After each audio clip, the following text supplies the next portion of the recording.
Assalamualaikum warahmatullahi wabarakatuh. Berjumpa lagi bersama saya Ratnawati SPDI. Pada pertemuan hari ini yaitu membahas tentang Al-Quran dan As-Sunnah sebagai pedoman hidup mata pelajaran PAIBP bab 1. Tujuan pembelajaran kali ini yaitu yang pertama, melalui pembelajaran tutor sebaya, kalian dapat membaca Quran Surat An-Nisa ayat 59 dan Quran Surat An-Nahl ayat 64 sesuai kaidah ilmu tajwid, khususnya hukum bacaan alif lam syamsiah dan alif lam komariah. Tujuan yang kedua, melalui pembelajaran inquiry, kalian dapat menjelaskan kandungan Quran Surat An-Nisa ayat 59 dan Quran Surat An-Nahl ayat 64 tentang kedudukan hadis terhadap Al-Quran, sehingga kalian dapat menampilkan perilaku semangat dalam mengamalkan Al-Quran dan hadis. Definisi Al-Quran. Al-Quran adalah wahyu Allah berbahasa Arab. Sebagai mukjizat disampaikan secara mutawir, tertulis dalam mushaf dan membacanya adalah ibadah. Sesuai dengan Quran Surat An-Nahl ayat 64 yang artinya, dan kami tidak menurunkan kitab Al-Quran kepadamu Muhammad, melainkan agar engkau dapat menjelaskan kepada mereka apa yang mereka perselisihkan, serta menjadi petunjuk dan rahmat bagi orang-orang yang beriman. Quran Surat An-Nahl ayat 64. Dalam Quran Surat An-Nisa ayat 59 yang artinya, wahai orang-orang yang beriman, taatilah Allah dan taatilah Rasul Muhammad dan ulul amri pemegang kekuasaan di antara kamu.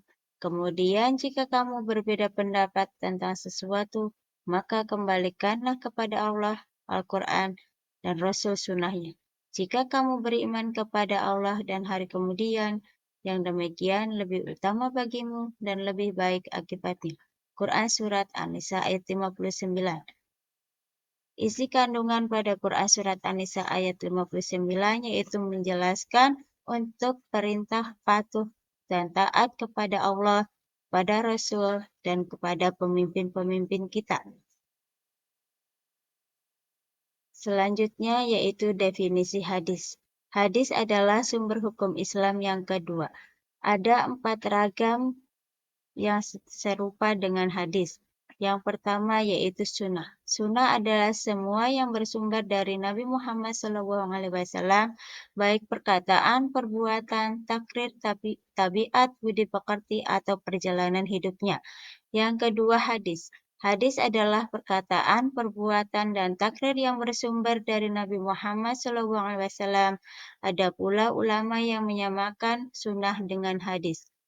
Yang ketiga adalah kabar. Kabar adalah sesuatu yang berasal atau disandarkan kepada Nabi Muhammad SAW dan selainnya.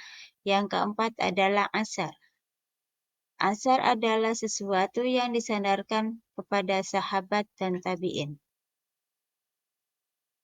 Fungsi hadis terhadap Al-Quran. Fungsi hadis adalah menetapkan dan memperkuat apa yang telah diterangkan dalam Al-Quran, menafsirkan terhadap ayat-ayat yang masih mutlak dan memberikan pengkhususan terhadap ayat-ayat yang umum, memberikan kepastian hukum Islam yang tidak ada dalam Al-Quran, dan membatalkan ketentuan yang datang kemudian dan yang terdahulu, sebab ketentuan yang baru dianggap lebih cocok dengan lingkungannya dan lebih luas. Secara garis besar terdapat 4 fungsi hadis terhadap Al-Quran, yaitu yang pertama bayan at-takrir, fungsinya memperkokoh isi kandungan Al-Quran. Yang kedua bayan al-tafsir, fungsinya memberikan perincian tafsir dan penafsiran terhadap ayat-ayat yang masih mutlak dan memberikan taksis, pengkhususan terhadap ayat-ayat yang masih umum. Yang ketiga bayan tasrik, yaitu memberikan kepastian hukum Islam yang tidak ada dalam Al-Quran. Biasanya Al-Quran hanya menerangkan pokok-pokoknya saja, contohnya zakat fitrah.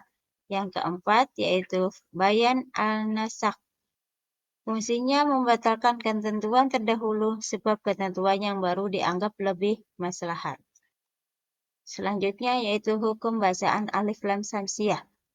Arti dari hukum bacaan alif lam samsiah adalah apabila alif lam diikuti salah satu huruf samsiah.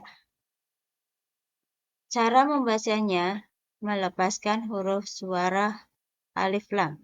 Jadi alif lam lamnya tidak terdengar jelas atau melebur ke dalam huruf samsiah. Ada 14 huruf samsiah. Yang pertama ta, yang kedua sa, yang ketiga ada dal, ro, zai, sin, shin, sol, do, to, do, lam, dan nun. Alif lam yang kedua yaitu alif lam komariah. Alif lam komariah adalah apabila alif lam diikuti salah satu huruf komariah. Alif lam komariah merupakan alif lam yang berhadapan dengan alif lam komariah, berbeda dengan alif lam samsiah.